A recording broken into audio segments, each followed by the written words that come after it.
The following podcast is a proud member of the Blue Collar Roots Network. Find all the shows by visiting bluecollarroots.com. And now, the man who takes the BS out of BS, Bill Spohn. I'm excited about today's podcast. This is my first interview with a founder of a publicly traded company and my second interview with a European guest. First interview was with a gentleman from the Isle of Man named Big Clive. Well, today we'll be speaking with Erlend Bolle, whose life journey took him from working at CERN, which is the European Organization for Nuclear Research, to building a global publicly traded company that innovates consumer and professional-grade radon and indoor air quality monitors. His team's initial goal was to create a product relevant for all in volume production that improves people's health. I think they've achieved that goal. You can learn how, by listening to this podcast, how the team at Airthings works to understand consumer needs as society, homes, and the world changes over time. I put some links in the show notes to describe what CERN is, Wikipedia article. Just keep in mind this is a 27-kilometer diameter particle accelerator. That's over 16 3/4 miles diameter. You can also learn more about Erlend on his LinkedIn profile. Again, link in the show notes. His company, Airthings, and you can see his products for sale at True Tech Tools. This episode was recorded in January 2022, and I will let you take a listen to Erlend as he describes how he went from particle accelerators to radon measurements, the Airthings story. Good morning, Erlend. Good morning, Bill. Thanks a lot for inviting me. Sure, and you're calling in from, or podcasting with you from Norway over a very clear connection. Yeah, it's at least on my end, it's crystal clear. Hope it's the same situation on your end. Good. So for the listeners that aren't familiar, can you first tell us who is Airthings? What kind of company is Airthings? So Airthings is a radon and indoor air quality monitoring company. It started back in 2008. So I'm one of the founders, been with the company now for a good 13 years. Started out with making our own radon sensor, so making a digital radon sensor. So the first years we really worked on groundbreaking science in terms of sensor technology, and over the years also developed our own radon monitor. So the first years we worked on digitized radon detection and became a global leader in that in like 2014, 2015. At that point, we also decided to branch out to not only do radon monitors, but also do indoor air quality monitoring. Radon is anyways a part of indoor air quality. So since 2015, 2016, Airthings have then been developing a broad solution both for radon and indoor air quality monitoring for homes and commercial buildings. We also have a small product range for radon professionals, so home inspectors specifically. What drew your company to do radon sensors? What motivation, experience, background? I've been lucky enough to work at CERN for quite a few years. So CERN is this 27-kilometer particle accelerator where you crash particles at the speed of light against each other and look at what pops out. I would say it's a big playground for physicists, but there is really the best physicists from around the world gathered there to solve really the tough scientific challenges. So was lucky enough to be a part of that environment for some years, and through that met some great people and definitely learned a lot. But we were a team there that felt working on this is interesting enough, but we were really more and even more interested in how can we apply this in the real world. Typically, we were working on things that would be applied in a experiment in 10 to 15 to maybe 20 years, right? So really long time horizon. So we asked ourselves, what we have learned here, can we really apply this to something that's important in everyone's daily life? So we had some requirements for ourselves. We wanted to something that can be produced in volumes. So this is really something that is relevant for everyone, something that kind of goes in the direction of, or something that improves people's health, trying to solve also a global issue. And these ideas were floating around in our head before we really knew what the idea actually was. What were we going to build, or what was going to be the foundation of starting this company? But I guess it's quite common when you try to find a problem or try to find out which problem to solve is that you look within the field where you know the most. And for us, that was radiation detection. I mean, working with those experiments and looking at what came out of those collisions is radiation detection in the end. And we had also worked a lot with medical devices within radiation detection. So we really knew a lot about that field. And almost, I would say, stumbled upon the fact that what most people are exposed to when it comes to ionizing radiation, which is not healthy for you, some is not, was more than 50% of it for an average person came from radon. So you might think that it's from the atmosphere or from medical applications or other things, but it's really radon exposure is more than 50% of the ionizing exposure for an average person per year. You mentioned founders, other people at CERN. Are they still with the company? Who are they? Yeah, so it's Björn Sundal and Kokio Shuka. They are definitely still with the company. Everyone that founded the company are also still working in the company after 13 years. So, can you describe briefly, not too far in depth, but what is radon? Why is it an ionizing issue, and why does it have a health effect on people? Radon is an odorless, colorless, tasteless gas, which is also invisible to the human eye. So it's not really something we can see or get visually exposed to in our daily life.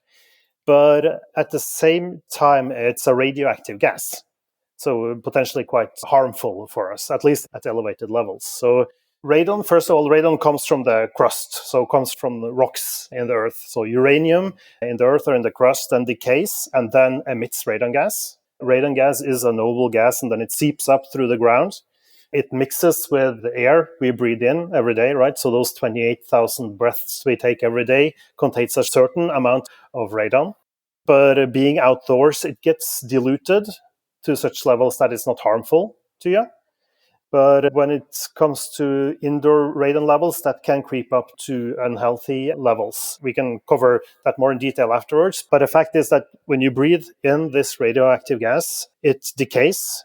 When a radioactive gas decays, it sends out ionizing radiation. In the case of radon, it sends out alpha particles, which is quite heavy particles. And when this hits that fragile lung tissue, it can trigger cell mutations. When it emits in free air and ionizing radiation just hits our skin, it hits the layer of dead skin and doesn't cause any harm. But our lung tissue is so thin and so fragile. There you have the DNA really up onto the barrier where it kind of meets the air.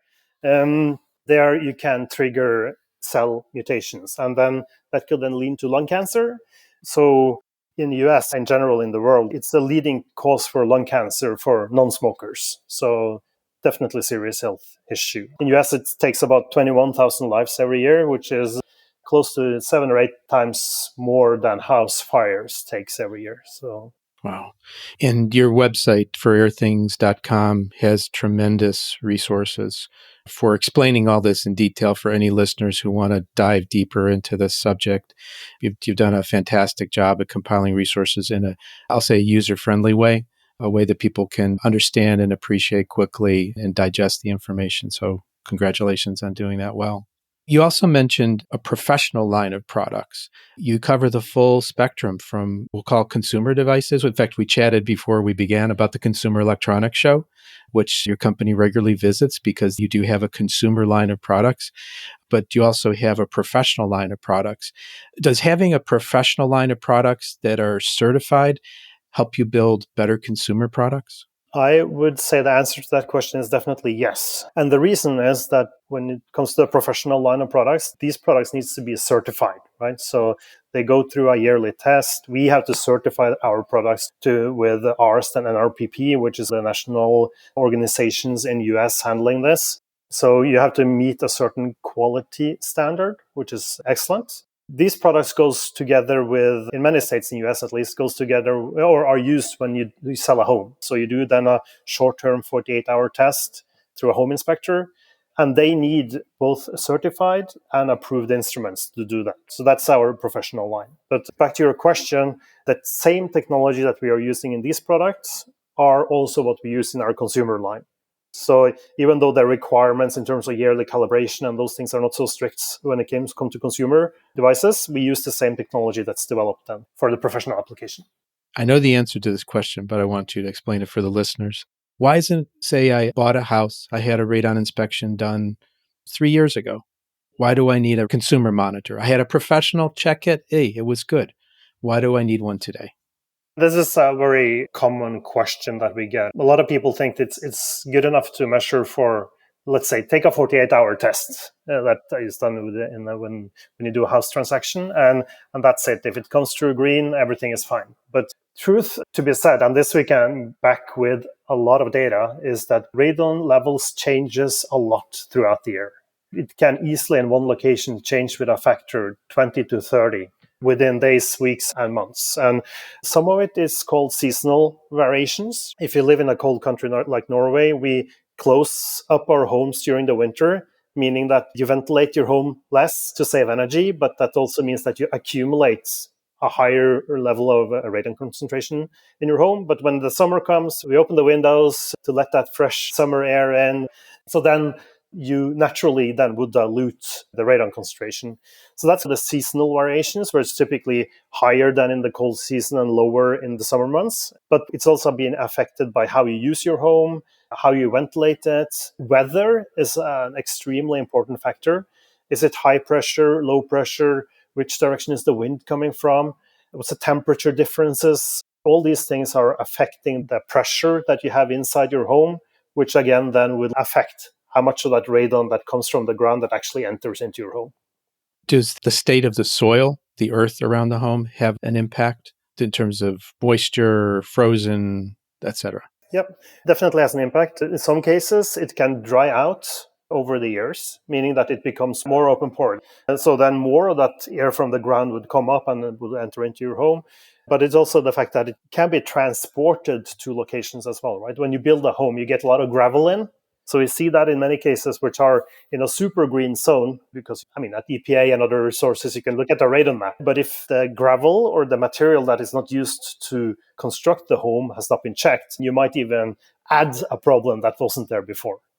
And a fun fact is that some countries used to use certain types of shale when making bricks.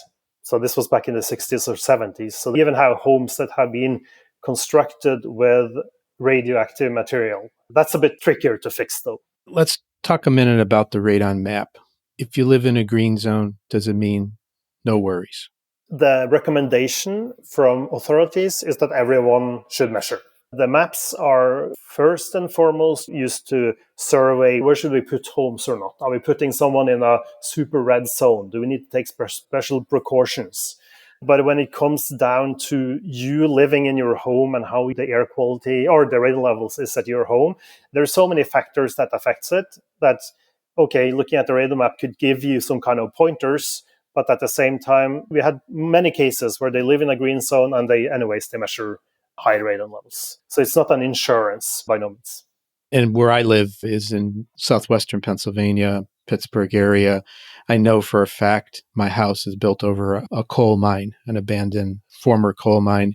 In fact, I bought what's called mine subsidence insurance, which the state offers at a very low rate in case that encourages people to continue to build on the outside chance that something does collapse from the mines beneath. So it is an important factor, especially here. I think we're pretty much in a red zone where I am near Pittsburgh.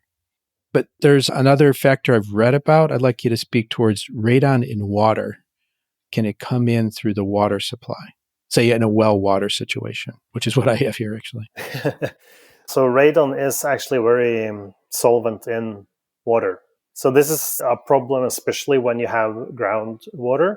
If it comes through from great big reservoirs, then typically the water has been sitting there for a while, and it has been, you can almost say that the radon has decayed and been bred out of the water.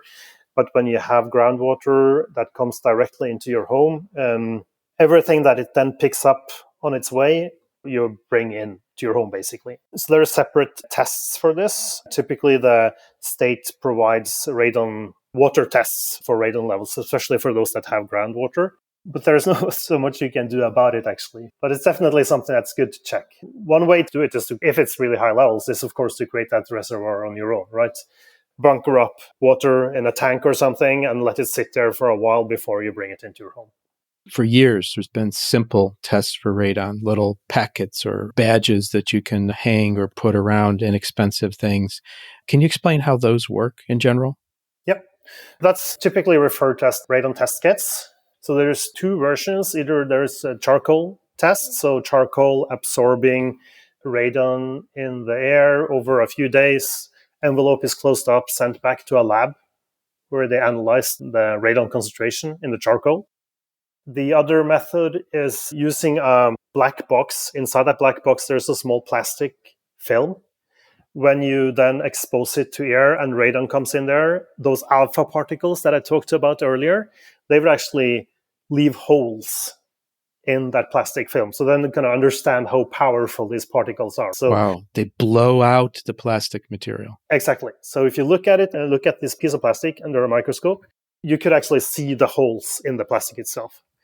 Not so common anymore to have CDs, but for those that have CDs, if you have them lying around for a while and you have a good microscope, you could be looking at them as well. And so if you have high radon levels, you would actually see holes in your CD discs as well. It can quantify how much alpha particle decay has happened. You know how long you've exposed it, so it's a rate per time of exposure, and then Exactly. an inference can be made about radon concentration at that point. Yeah. So typically you write kind of start point, end point, and when it comes back to the lab, they use that then to calculate the radon levels. And I've also seen in the past that you said you've worked from CERN, you've worked on the digital sensors. There's been other sensors that use charged canisters. Can you describe that technology a little bit? Charged canister, yes. So it's also typically something that is not available for consumers, but I guess you refer to more To the professionals, yeah. Yeah, professionals. Yeah. There is something called grab sample. I'm not sure if that's what you're referring to, where they kind of grab a certain amount of air, A volume of air. a volume of air, and then they look at the decay from that volume, and ends up being very accurate because you know exactly what volume you're looking at, and based on that, you can calculate a very accurate radon level or radon exposure. What transformation have you seen in terms of digital radon measurement? What's the feedback you're getting? And this is a worldwide product, so what is the feedback you're getting from around the world? I think that one of the bigger drivers for us to do this, and also what we see in general, but one of our biggest drivers was the techniques that you refer to is typically something that was available through more specialized channels. So because there was a lab involved and it was it was not something that typically a retailer or not a typical product they took in, if you like to put it like that. So by making this digital transformation, going from analog techniques to digital techniques, you make it more of a consumer product in a sense.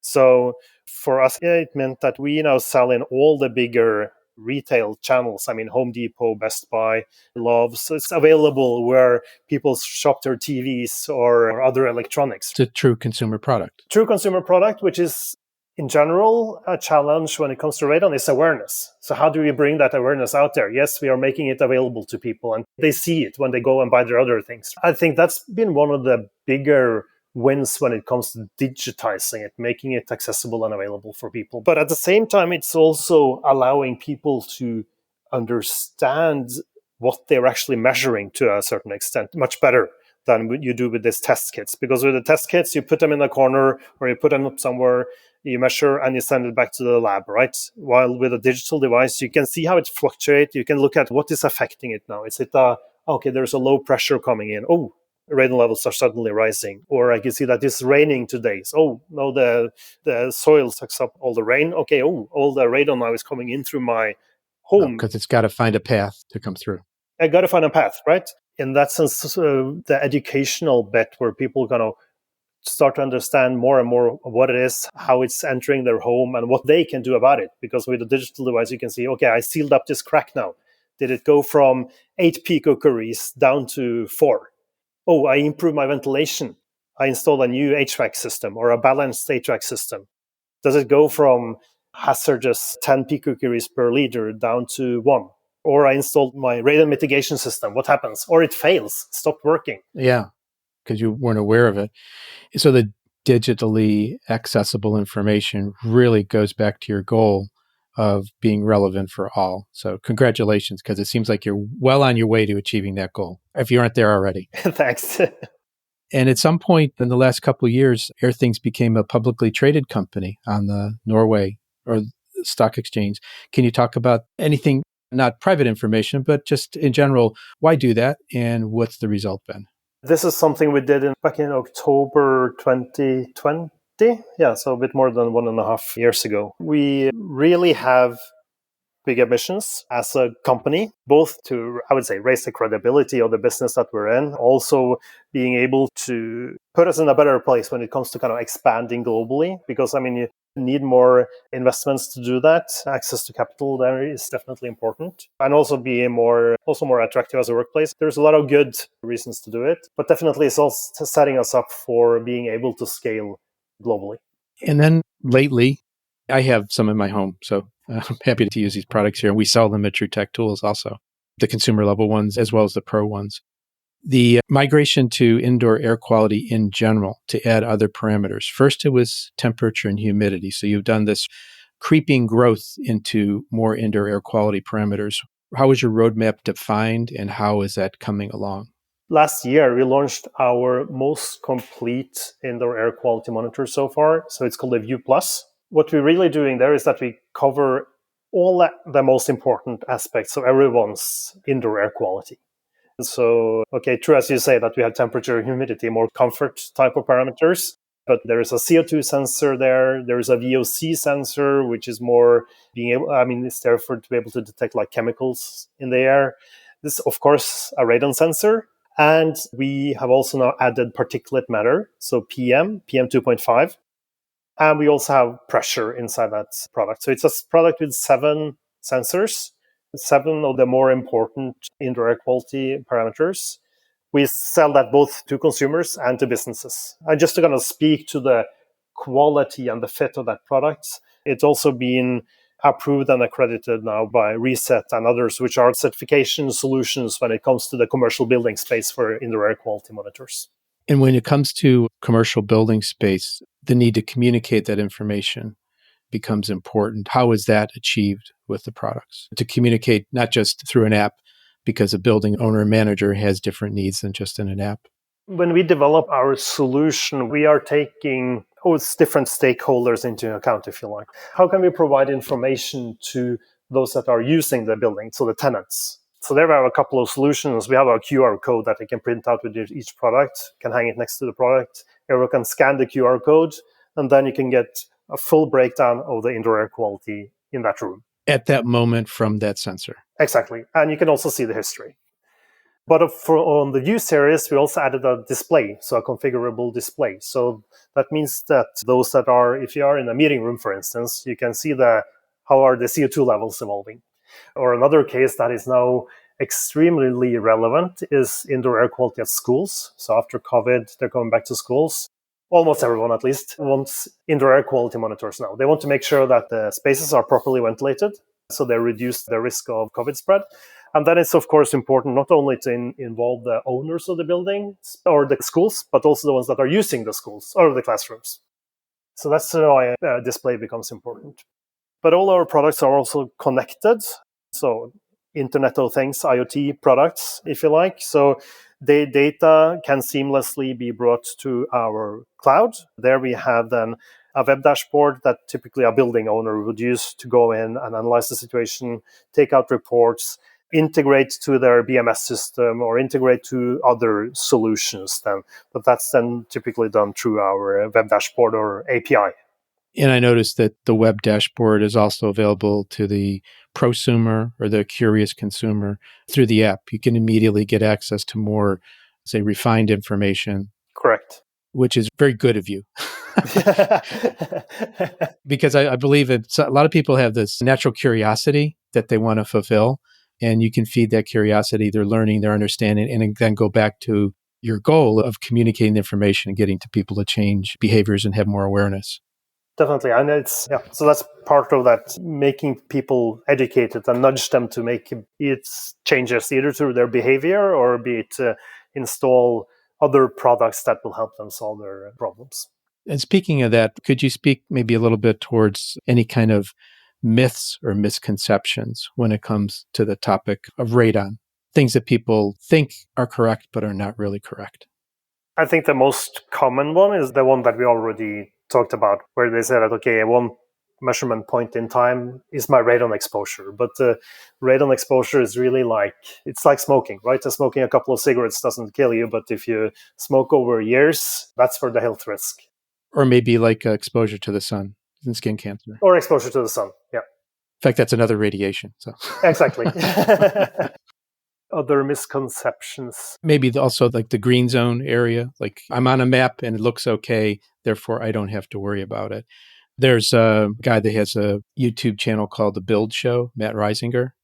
I believe he's used your products and he's discovered some things that made him a little nervous about homes he's worked on, that he's seen higher levels than he expected and he thought it would be okay, but it's changed his perception now to be looking all the time for this. Yeah, I think for his case, wasn't it in Texas that he did some tests? Yeah, he's near Austin. Yep. Exactly. This is the problem with a big misconception, but it's more probably another fun fact is that there are some radon spas around, right? So you can go to a spa. To be purposefully exposed. Exactly, to extremely high radon levels. But that's not to cure lung cancer, though. It's more to, I think there is someone believe that it could help for certain skin diseases. But I personally think that's a stretch. That's a stretch. We had also mentioned before we started here, you're at the Consumer Electronics Show. You also be at the AHR Expo. You've been coming there for a number of years, 3 or 4 years? Yep. We've been to there 3 or 4 years, but exhibiting now for the second year or third year. Yeah. And building up your U.S. team, your infrastructure in the U.S. And we're very happy to see that for communication and availability of products. So that's a really good thing. I think we've covered a lot today. I want to give our listeners their ears back in a few minutes. But do you have any closing thoughts on the topic of Airthings, indoor air quality, and radon?